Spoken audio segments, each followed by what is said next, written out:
सभी मित्रों को मेरा नमस्कार। तो मैं आपके सामने उत्तराखंड के इतिहास की एक सीरीज लेकर आ रहा हूं, जिसमें मैं आपको उत्तराखंड के इनिशियल शुरुआत से लेकर के हिस्ट्री में क्या क्या हुआ और किन किन रूलर्स ने उत्तराखंड पर रूल किया, वो सारी जानकारी मैं आपके बीच यहाँ पर लेकर आने वाला हूँ, जिसकी मैं आज से शुरुआत कर रहा हूँ। मैं उत्तराखंड के इस अध्याय में जो पहला चैप्टर है उसको पुरातात्विक उत्तराखंड या प्रागैतिहासिक काल के इतिहास से नहीं लेके चल रहा हूँ। जो हमें खंडहरों से अवशेषों से जानकारी प्राप्त हुई है, चाहे वो गोरखा ड्यार हो चाहे वो लाखों ड्यार हो, मैं उनसे आगे आपके सामने उत्तराखंड के उस इतिहास की बात कर रहा हूँ जहां से हमें मनुष्य और कुछ संप्रदाय के बारे में, निर्जातीय समूह के बारे में हमें जानकारी मिलती है। इससे पहले के उत्तराखंड के इतिहास को आप कहीं पर भी देख सकते हैं। फिलहाल मैं इसके बाद कुडिन के बाद बीच में जो भारत में शासन रहा उसका असर क्या रहा उत्तराखंड पर, उसको एक्सप्लेन या डिटेल माध्यम से आपके सामने रखूंगा, जिसमें वन लाइनर्स मैं आपको नहीं देने वाला हूं। मैं आपको उत्तराखंड के इतिहास की एक घटना के बारे में जरूर जानकारी देता रहूंगा, जिसको आप ध्यान से सुन के अपने दिमाग में उत्तराखंड के इतिहास में क्या क्या हुआ वो सारी चीजें संग्रहित कर सकते हैं। उत्तराखंड के इतिहास में मैंने सबसे पहले लिया है उत्तराखंड के उन निर्जातीय समूह को, क्योंकि उत्तराखंड के इतिहास के संदर्भ में एक बात तय है, उत्तराखंड पर कौन शासन कर रहा था, कैसे शासन चल रहा था, इसकी कोई प्रमाणिक जानकारी हमें नहीं मिलती है। पुरातात्विक अभिलेखों में भी हमें मनुष्य के रहने के निशान मिलते हैं, मगर कोई रूलर्स यहाँ पर रूल कर रहा हो उसकी जानकारी हमें कुडिनों के मात्र सिक्कों से प्राप्त होती है। तब उत्तराखंड में कौन लोग रहते थे, हम उनके बारे में चर्चा कर रहे हैं। हम अक्सर कहते हैं कि उत्तराखंड में निर्जातीय समूह यानी कोल, किरात, खस, भोटांतिक लोग रहा करते थे, लेकिन ये रूलर्स थे या नहीं थे, इस पर संदेह है। रूलर्स नहीं हो सकते, क्योंकि उत्तराखंड तब जनजातीय समूह यानी जंगल की इन वादियों में रहने वाला इलाका था। जब हम बात करते हैं सिंधु घाटी सभ्यता की, सिंधु घाटी सभ्यता मोस्टली यहाँ से सिंधु नदी निकलती है, ये पश्चिमी प्रांत की तरफ बसेरा क्या करती थी, पाकिस्तान की तरफ और भारत के पश्चिमी क्षेत्रों में। तो उन दिनों पर उत्तराखंड में कोई बस्ती नहीं थी और हो भी नहीं सकती थी। क्यों? आपको इतिहास अच्छी तरह से मालूम है कि जब भारत में सिंधु घाटी सभ्यता यहाँ पनप रही थी, उस दौरान इन क्षेत्रों में, इन वादियों में पॉपुलेशन नहीं रहा करती थी। क्यों नहीं रहा करती थी? क्योंकि भारत के परिदृश्य को देखें आप, तो पश्चिम में 25 सेंटीमीटर से जैसे जैसे आप पूर्व की तरफ बढ़ते हैं, यानी मेघालय के मासिनराम के क्षेत्र में तकरीबन 250 सेंटीमीटर तक बरसात होती है। और उस बरसात होने की वजह से क्या वजह थी कि तब सिंधु घाटी सभ्यता के लोगों ने लोहे का आविष्कार नहीं किया था। ये लगभग घटना सन 2000 बीसी की है। तो लोहे का आविष्कार तब नहीं हुआ था, जिस वजह से उनके पास पत्थर और तांबे के हथियार थे। और जिन क्षेत्रों में बरसात कम होती है वहां पर अक्सर वनस्पति या जीव जंतु कम रहते हैं, यानी कि जैव विविधता कम पाई जाती है। जितना अत्यधिक बरसात होगी उतने ज्यादा घने पेड़ और घने मतलब आपको घने जंगल वहां पर आराम से मिल सकते हैं, और ऐसे जंगलों में सिर्फ जनजातियां ही रह सकती हैं। तो आप मेरे बातों को समझने की कोशिश करिए कि उत्तराखंड उन दिनों किस जगह पर था। यहाँ पर अत्यधिक बरसात नहीं होती थी, जिस कारण लोहे का आविष्कार ना होने की वजह से वो लोग अपने तांबे के और पत्थरों के हथियारों से छोटे मोटे जंगलों को साफ कर सकते थे। इस वजह से सिंधु घाटी में लोगों का बसेरा बस गया, और उत्तर वैदिक काल में यानी 1000 बीसी आते आते लोहे का ज्ञान प्राप्त हो गया। और जब जैसे ही लोहे का ज्ञान मिला तो फावड़ा और तमाम हथियार धरातल पर आए और इन जंगलों की कटाई शुरू हुई, यानी कि गंगा की वादियों में जंगल काट काट कर बसेरा शुरू हुआ। और पूरी जनसंख्या सिंधु घाटी से शिफ्ट होकर कहां पहुंच गई? ये ठीक गंगा की वादियों में पाटलिपुत्र की तरफ चली गई। लेकिन सिंधु घाटी सभ्यता के दौरान यहाँ पर जो जनसंख्या थी वो यहीं पर रहा करती थी, यहाँ पर जनजातियां रहा करती थी। तो उत्तराखंड में शासन या ना शासन ये कोई मायने नहीं रखता, क्योंकि सिर्फ जनजाति ही यहाँ पर बसेरा करेंगे। हम उन्हीं जनजातियों के बारे में आप पढ़ना चाहते हैं। देखिए, सिंधु घाटी सभ्यता के दौरान कोई रहता हो ऐसा हमें कहीं पता नहीं चला, मगर सिंधु घाटी सभ्यता के बाद भारत में पश्चिम यानी मिडिल एशिया से आर्यों की एंट्री हो जाती है, जिन्होंने वेद लिखे थे, ऋग्वेद। 1500 बीसी से ये कहानी बदल जाती है। 1500 बीसी में क्या होता है कि आर्य भारत में अपनी जड़ें जमा चुके हैं और आर्यों ने भारत पर यहाँ पर कब्जा कर लिया, और उत्तर वैदिक काल में ही लोहे का भी आविष्कार हो गया, यानी कि 1000 बीसी में। 500 साल तक ऋग्वैदिक काल चलता है, उसके बाद 1000 बीसी में उत्तर वैदिक काल, जहां पर 3 वेद लिखे गए, और तभी हुआ लोहे का आविष्कार, और यहाँ पर जंगल कटने शुरू हो गए। और जब जंगल कटने शुरू हो गए तो यहाँ पर सिंधु घाटी सभ्यता से ही जो लोग रह रहे थे वो आर्य ना कहला करके अनार्य कहलाते थे। अनार्य से तात्पर्य ये था क्योंकि आर्य मध्य एशिया से आए सुंदर, गोरे और हष्टपुष्ट लोग हुआ करते थे, और अनार्य काले रंग के, ज्यादा मजबूत नहीं थे वो जो अनार्य, यानी कि हाँ हो सकता है वो सिंधु घाटी सभ्यता के दौरान भी यहाँ पर रहते हों, मगर फिलहाल जिस जाति की हम बात कर रहे हैं वो सबसे पुराना जनजातीय समूह है उत्तराखंड का, वो है कोल। ये कोल लोग ना आर्यों के आगमन से पहले भी रहा करते थे, तभी इनके लिए एक संज्ञा दी गई है अनार्य की। अनार्य से मतलब ये था क्योंकि ये प्रकृति के पूजक थे आर्य लोग, आपको मालूम है ये मूर्ति पूजा के बहुत विरोधी हैं, ये लिंग पूजा के बहुत विरोधी हैं। लेकिन अनार्यों का रहन सहन कैसा था, वो लोग हालांकि प्रकृति की तो पूजा वो किया करते थे अनार्य। अनार्य से यहाँ पर कोल जो उत्तराखंड का सबसे पुराना जनजातीय समूह है उसकी चर्चा हो रही है।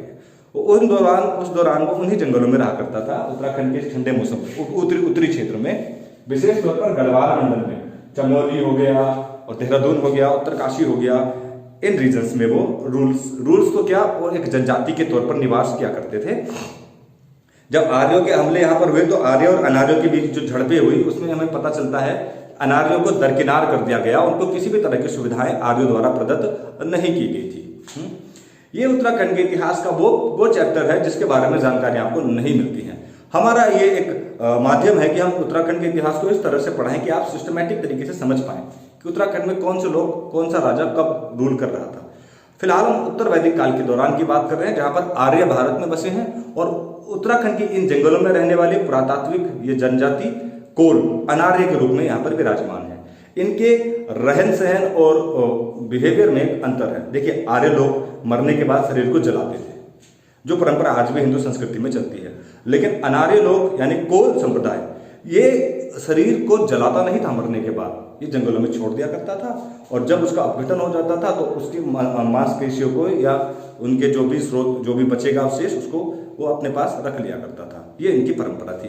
ये लिंग पूजा करते थे यानी शिवलिंग की, और आर्य उससे बिल्कुल अलग थे। इस वजह से ही इनको अनार्य कहा गया है। और इनकी वेशभूषा भी आर्यों से मैच नहीं करती। ये काले रंग के थे क्योंकि अक्सर उत्तराखंड या भारत में ज्यादातर काले लोगों का ही बसेरा था।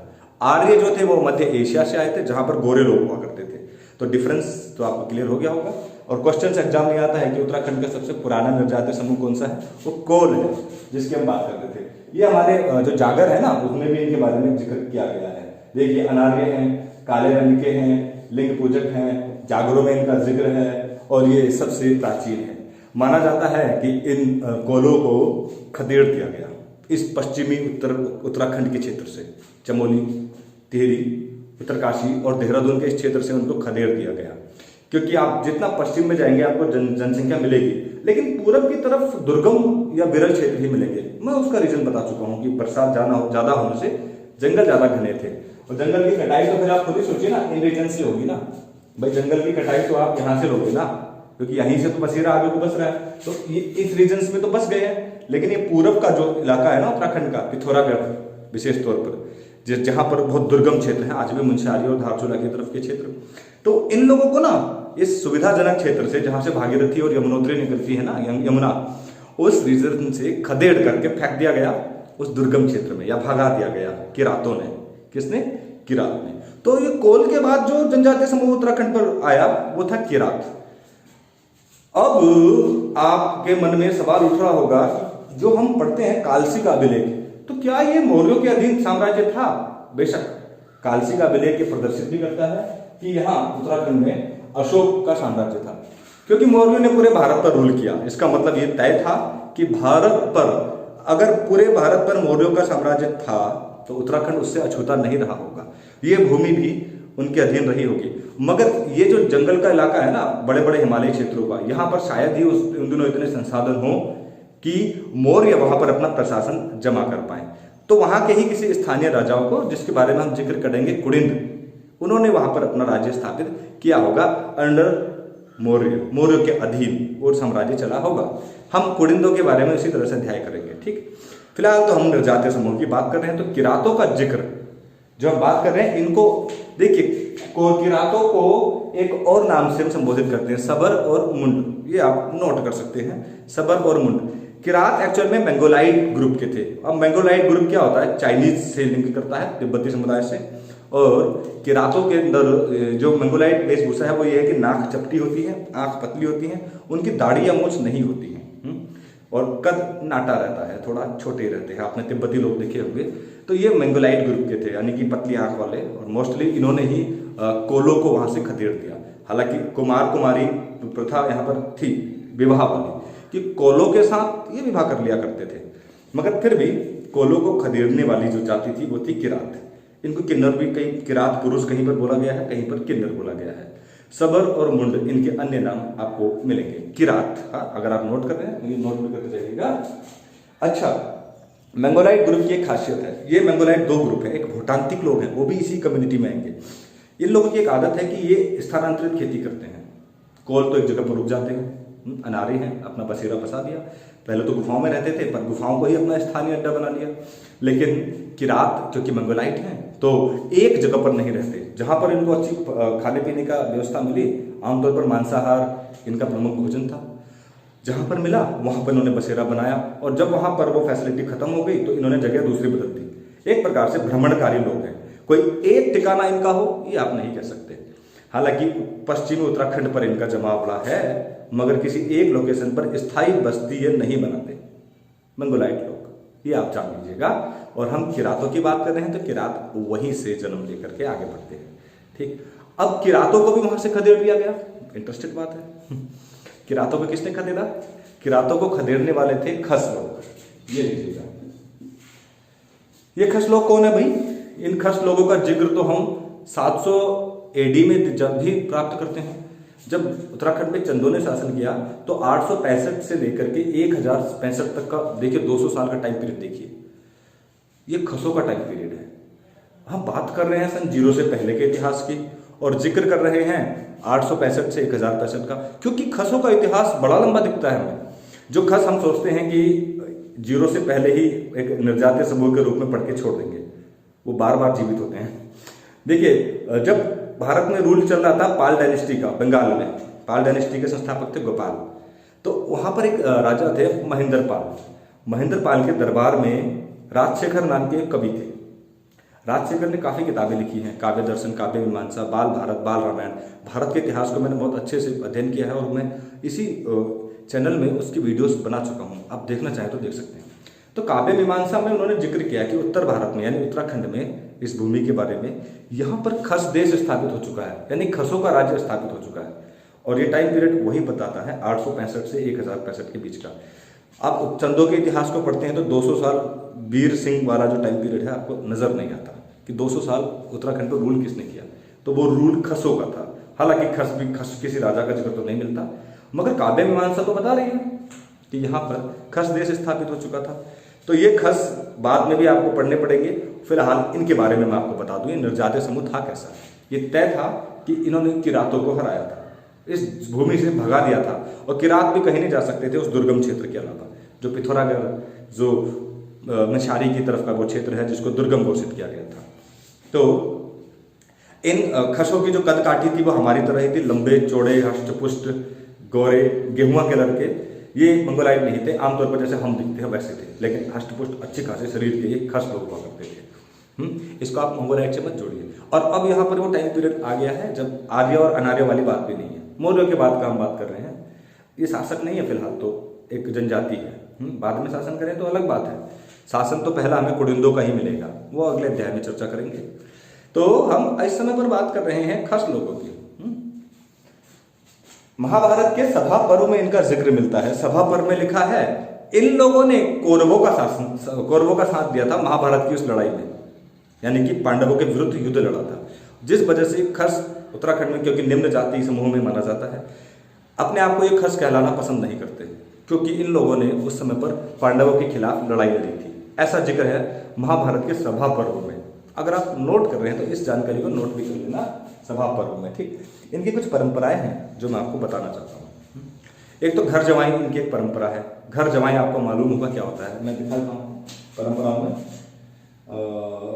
घर जवाई का मतलब ये होता है कि यहाँ पर लड़की वाले लड़के को अपने घर में रख सकते हैं शादी के बाद भी, ये इनकी परंपरा है। घर जवाई कहाँ की परंपरा है? खस की। अच्छा, जेठा का मतलब ये होता था कि यहाँ पर जो बड़ा पुत्र होगा ना, बड़ा बेटा, उसको संपत्ति का ज्यादा हिस्सा दिया जाएगा। जो भी संपत्ति आप इकट्ठा करते हैं उसका बड़ा हिस्सा बड़े पुत्र को दिया जाएगा। इस परंपरा को कहते हैं जेठा। नोट कर लीजिएगा, ये इंपॉर्टेंट है, एग्जाम में आ सकता है। एक है जितेला। स्त्री अगर कोई विधवा है तो वो किसी भी व्यक्ति के साथ संबंध बना सकती है। ये इनके यहाँ पर प्रचलित नियम था खसों में, और उससे उत्पन्न पुत्र को जटेला बोलते थे। क्लियर है आपको? ये कुछ जानकारियां हैं जो खस परंपरा से जुड़ी हुई थी। खस देश इसको माना गया था तब उन दिनों। इन खसों को भी यहाँ से, अब इनको खदेड़ा तो नहीं गया, मगर फिर भी ये यहाँ से रिप्लेस हुए तो नहीं, अब रिप्लेस तो नहीं होंगे, आपको मालूम है 865 से 1065 फिर इनका दौर आएगा, ये रिप्लेस नहीं हुए। मगर फिर भी एक और जनजाति है जो इन्हीं के पैरेलल उस दुर्गम क्षेत्र में वास कर रही थी, और वो जनजाति थी भोटान्तिक। ये भोटान्तिक जनजाति के बारे में हम और एक्स्ट्रा पढ़ेंगे अभी, ताकि आपके दिमाग में कोई मिक्सअप ना हो, कुछ गड़बड़ियाँ ना हो। इसलिए मैं सोच रहा हूँ कि ये भोटान्तिक लोगों की वीडियोज़ में अगले लेक्चर में बनाऊँ। इन 3 जातीय समूहों के बारे में आप अवश्य पढ़िएगा, और यहाँ से जो मैंने जानकारी दी है उसको नोट भी करिएगा। ये उत्तराखंड, अब आपका होगा कि इनका टाइम पीरियड क्या है। टाइम पीरियड वो तब का है जब किसी राजा के बारे में जिक्र नहीं किया जा रहा। न जातीय समूह है, जनजातीय समूह है। आप इस चैनल को जरूर देखते रहिएगा, मैं आपको लगातार उत्तराखंड के इतिहास की वीडियोस देता रहूंगा, और आपके बीच के जितने भी समस्याएं हैं उनके समाधान की मैं पूरी कोशिश करूंगा। बड़ा कंजेस्टेड इतिहास है, ज़्यादा बड़ा नहीं है, लेकिन आप बने रहिएगा, लगे रहिएगा। अगली वीडियो का इंतजार